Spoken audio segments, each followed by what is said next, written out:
Before making a flowchart to find the roots of a quadratic equation, let us solve this quadratic equation manually. Ax square plus bx plus c is equal to 0 is a quadratic equation, and what will be its roots? Its roots will be, as we all know, its roots will be minus b plus minus b square minus 4ac upon 2a, और साथ में इसका आ जाएगा under root. I think all of you know about this formula to determine the roots of equation. Then we will give this quantity a name d, that is discriminant. D is equal to b square minus 4ac. इसको हमने एक नाम दे दिया d, that is discriminant. अब इस d पे depend करेगा कि रूट्स रियल होंगे या इमेजनरी होंगे. कैसे डिपेंड करेगा? अगर b स्क्वेयर माइनस 4ac, यहाँ पर 3 कंडीशंस आप लगा सकते हैं. अगर d की वैल्यू आपकी 0 है, स्टार्टिंग में हम d की वैल्यू 0 ले लेते हैं. d की वैल्यू पॉजिटिव भी हो सकती है, ग्रेटर देन 0 भी, और d की वैल्यू लेस देन 0 भी. So depending upon these 3 conditions, roots can be real and imaginary. Let us start with this first condition, that is d is equal to 0. अगर d की value 0 है तो जो roots होंगे, root 1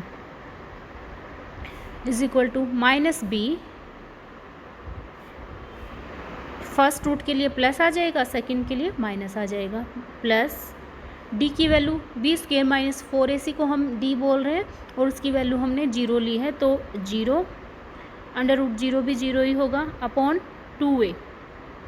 तो root 1 क्या आ गया? Minus B upon 2a. ऐसे ही रूट 2 क्या आ जाएगा? वो भी सेम आ जाएगा, क्योंकि d की वैल्यू तो 0 है, यहाँ पर माइनस साइन होगा तब भी यहाँ पर 0 है, तो सेम ही आ जाएगा, minus b upon 2a. It means if d is equal to 0, roots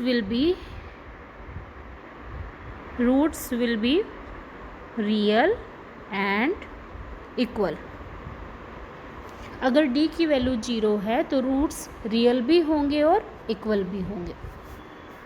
next is, अगर d की वैल्यू ग्रेटर देन 0 है, d की वैल्यू पॉजिटिव है, तो उस केस में क्या आ जाएंगे रूट्स?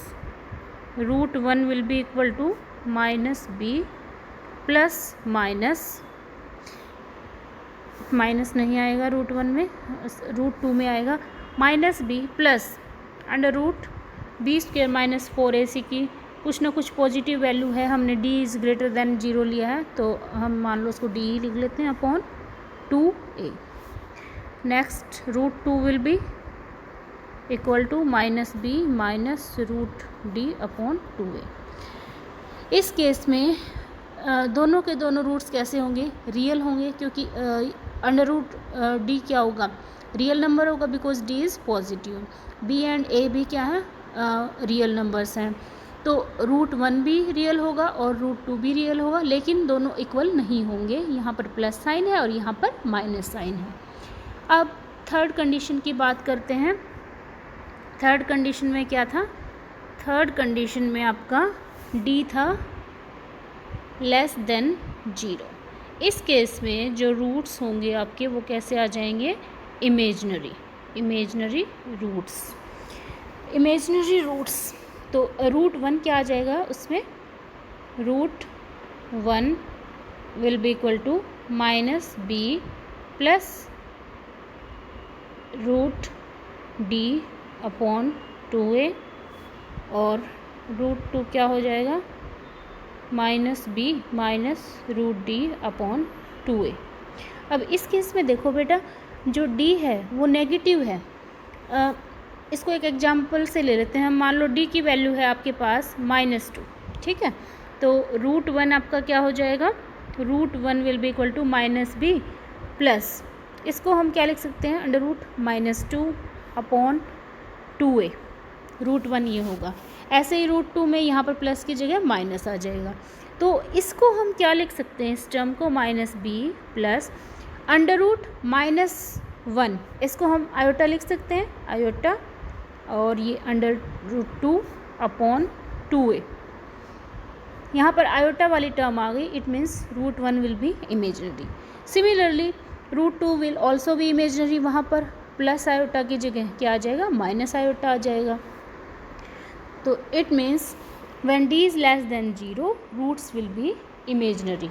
तो इस केस में देखो हम जैसे इसमें माइनस ले सकते हैं, -1 ले लो या माइनस भी ले सकते हैं खाली, इनटू अब अंदर क्या रह जाएगा 2 अपॉन 2a। अब ये जो -1 अंडर रूट है इसको हम क्या लिख सकते हैं, -b प्लस आयोटा लिख सकते हैं इसकी जगह, √2 अपॉन 2a। अब इसमें देखिए आपकी बुक में जो नाम दे रखा है इसको -b अपॉन 2a को नाम दे रखा है, इसको हम सेपरेटली भी लिख सकते हैं, -b upon 2a plus iota √2 upon 2a। ये तो मैंने -2 लेके एग्जाम्पल बताया, इन जनरल तो यहाँ पर आप d ही लिखोगे, ठीक है, √d। अब इसमें देखो d की वैल्यू आपकी थी -2, अब यहाँ पे √2 है, 2 मीन्स माइनस ऑफ d की वैल्यू -2 है, इट मीन्स जो 2 है that is minus of d। तो यहाँ पर हम माइनस ऑफ d लिख सकते हैं, -b upon 2a plus iota -d upon 2a। तो ये आपका आ गया √1। √2 में यहाँ पर प्लस की जगह क्या आ जाएगा, माइनस आ जाएगा। जो -b अपॉन 2a है इसको नाम दिया है r1 और इसको नाम दे सकते हैं हम r2। तो अब हम इसको कैसे लिख सकते हैं आगे, √1 को हमने क्या लिख लिया, -b upon 2a plus under root बाहर आयोटा है -d अपॉन 2a। तो इसको हमने नाम दे दिया r1, इसको नाम दे दिया r2। तो √1 क्या हो जाएगा, r1 प्लस आयोटा r2। तो ये है आपका √1। सिमिलरली √2 क्या हो जाएगा, √2 will be equal to r1 minus iota r2। This is -d। Take care of this.